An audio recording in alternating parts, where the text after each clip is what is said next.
الحمد لله والصلاة والسلام على رسول الله أما بعد فأعوذ بالله من الشيطان الرجيم بسم الله الرحمن الرحيم وتلك الأمثال نضربها للناس وما يعقلها إلا العالمون صدق الله العظيم. الله عز وجل فرمایي د قرآن په مثالونو د شریعت په پندونو باندې صرف او صرف عالمان پوهیږي، یعنی هغه څوک چې هغو سره علم سته او درک و احساس سته. د ما د ایمان ورونو څه مطالب د سره شریکوم او توجه مو واړم. اول، هر علم که دنیوي وي که اخروي په ښه نیت او د الله مخلوق ته د نفع رسولو په اراده د الله د رضا لپاره حاصلول، دا د انسان کمال او عبادت بلل کیږي.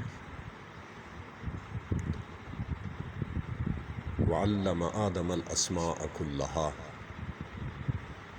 الله عز وجل آدم علیه السلام ته د دنیوي علم په برکت سره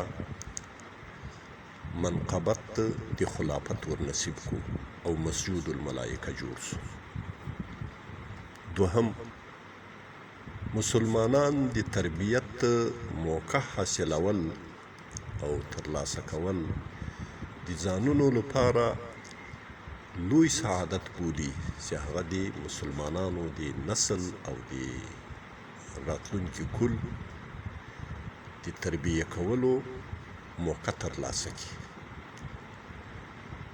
د الله حبیب فرمایي ان افضلکم من تعلم القرآن وعلمه، بهترین په تاسې کې هغه ده چې په د قرآن علم یې حاصل کو او د قرآن ښودنه یې وکړه د خدای نور مخلوق ته. او قرآن صرف د روزې و زکات و حج و لمانځه علوم نه دي، د قرآن علوم د دنیا او د آخرت د ضرورت علوم دي، او هم نارینه ته هم زنانه ته. دا صرف نارینه و دپاره م قرآن عظیم شان نه ده راغلی. دریم، د تعلیم مخنیوی د بل هر فرد ستر مخنیوي لویه ګناه او جرم ده. دا ځکه چې علم د هر عمل دپاره موقوف علیه ده، د هر صحیح عمل د ادا کولو دپاره موقوف علیه ده، که هغه دنیوي عمل وي او که اخروي عمل وي.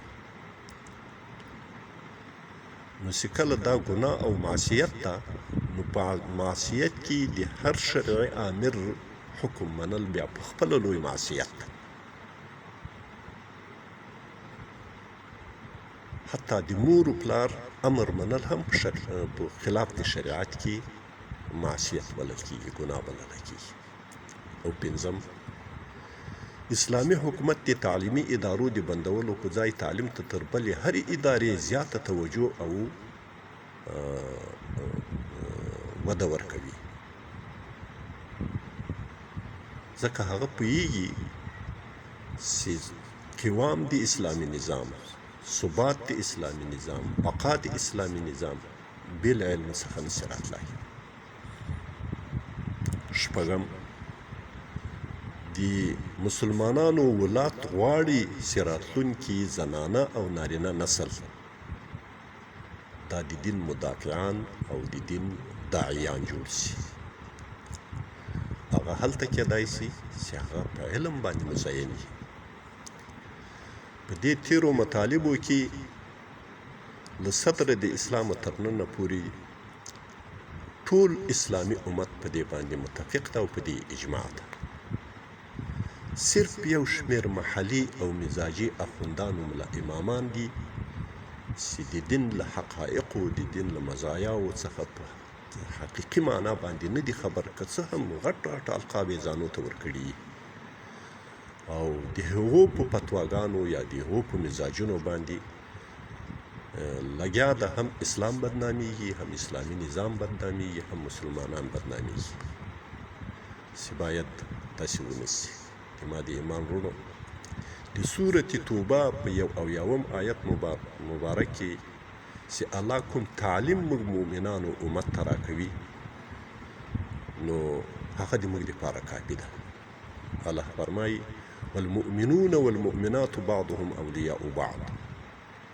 نارینه مؤمنانو، زنانه مؤمنانې د یو د بل محبانو، دوستانو او خیرخوا دي، په خلاف دي حالاتو د منافقینو.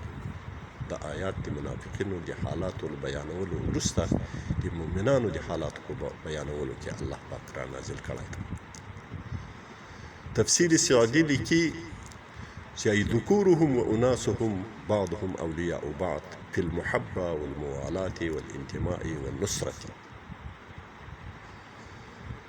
تفسیر ابن کثیر رحمت الله علیه لیکي چې ای یتناصرون ويتعاضدون كما جاء في الصحيح. لکه په صحیح حدیث کې چې راغلي دي، یو د بل کومکیانو مددګاران دي. المؤمن للمؤمن كالبنيان يشد بعضه بعضا وشبك بين اصابعه. د مؤمنانو حالات لکه د یو دیواله داسې. وفي الصحيح ايضا مثل المؤمنين في توادهم وتراحمهم كمثل الجسد الواحد اذا اشتكى منه عضو تداعى له سائر الجسد بالحمى والسهر او كما قال. دا د ابن کثیر عبارات دي. د حدیث مبارک عبارت په دې ترتیب را نقل کړی چې مؤمنان که نارینه دي که زنانه دي، دا د یو جسد حیثیت و مثال لري، او که یو عضو اندام نه آرامه وي، دردمن وي، ټول جسد پې باندې نه آرامه وي. نو د مؤمنانو همدغه حالت ده چې مؤمنان به دغه تواد و محبت سره لري. او بل صفت د مؤمنانو دا ده یأمرون بالمعروف وینهون عن المنکر. امر کوي په معروف باندې او نهی کوي له منکر څخه. معروف شیخ عبدالقادر جیلانی رحمت الله علیه لیکي خپل تفسیر جیلانی کې چې المعروف المستحسن شرعا وعقلا والمنکر المستقبح شرعا وعقلا. معروف هغه څه ده چې شریعت او عقل حسن بولي، او منکر هغه څه دي چې شریعت او عقل یې مستقبح او قبیح بولي. نو د دې معلومات کول دا هم تر علمه پورې موقوف ده. او بیا د مؤمنینو و مؤمناتو صفت الله عز وجل فرمایي ویقیمون الصلاة ویؤتون الزکاة. منځ قائموي او زکات ورکوي چې کله صاحب د نصاب سي. ویطیعون الله ورسوله. او دا وظیفه ده د مؤمنینو و مؤمناتو چې اطاعت د الله او د اطاعت د رسول د الله کوي. او کله چې دوی دا صفات په ځان کې راوستل، اولئک سیرحمهم الله، دا کسانو باندې به ډیر زر رحم وکړي الله، او الله عزیز و حکیم ذات. ما د ایمان وروڼو د دې آیت مفهوم و مضمون ته چې موږ وګورو، نو د مسلمان ټول ژوند دا په علم پورې تړلی ده. تولی و موالات د دې حد و حدود په علم کې معلومیږي، تر کومه حد روا ده او په کوم حد کې ناروا ده. د امر بالمعروف و نهی عن المنکر وظیفه ټول علما په دې متفق دي چې هغه څوک سرته رسولی شي چې د هغو سره پوره علم په معروفاتو، پوره علم په منکراتو باندې، او که علم ونه لري نو امر بالمعروف به د معروف په عنوان باندې امر بالمنکر، او ناهی عن المنکر به د منکر په عنوان باندې ناهی عن المعروف، چې دا یوه لویه فجیعه ده. او مؤمنان اقامت المانځه کوي او اطاعت د زکات کوي چې له بدیهیاتو څخه دي چې دا تر علمه پورې تعلق لري.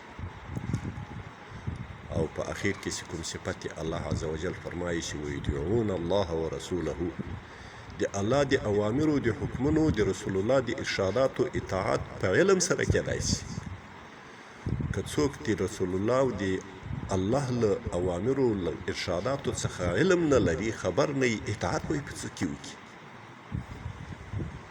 د ما د ایمان وروڼو زموږ د اسلام ټول تعلیمات موږ ته دا را زده کوي چې موږ باید په علم باندې مزین یو نو موږ دې ته ضرورت نه لرو چې له دې باندې او له دیني خلق د خدای رویونه او د قرآن روی راته شفې کوي چې د علم دروازې خلاصې کړي دا کوم علم ده دا کوم مذهب ده کومه فیصله ده کومه فتوا ده موږ باید د هغو کودنو او مرده شویو امامانو که څه لوی لوی لقبونه ځان ته ورکړي د یوه خبره ونه منو چې په منبر باندې ناست او ښه جوغه یې اغوستي او د علم د بندښت په دلایلو کې د یورپو د امریکا او د اروپا فجائع او بې سترۍ او عریانۍ راته بیانوي موږ خو هغه بې سترۍ او هغه عریانۍ نه غواړو موږ خو د علم د دین په فضا کې د شریعت په فضا کې د شریعت په مسون چاپیریال کې په یو اسلامي نصاب سره د دې اولادونو د دې نسلونو تربیت غواړو او د دې له هغو عریانیو په حاشیو سره څه ربط او څه رابطه ده د دو مخنیوی خو د اسلامي نظام د متولینو په لاس باندې نو دا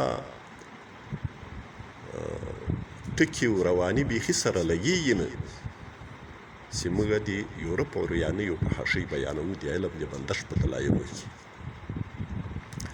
موږ باید دې ته ضرورت پیدا نه کړو چې له خپله لاسه د دښمن تبرګي ته لاستی اچولی او حالا هم پې ټکوي معالا به هم پې باندې ټکي وو حالا هم په دې باندې ټکوي چې دوی په همدغه داعیه باندې چې تاسې حقوق بشر ضایع کړي حقوق د نسوان هم ضایع کړي حقوق د تعلیم هم ضایع کړی نو ډبوي او د هغو ډبولو ته ضرورت خو نشته د هغو ډبول په خپل حد کې دي موږ خپل ملت له ځانه بیل کړی ده خپل مسلمانان مو له ځانه ناراضه کړي دي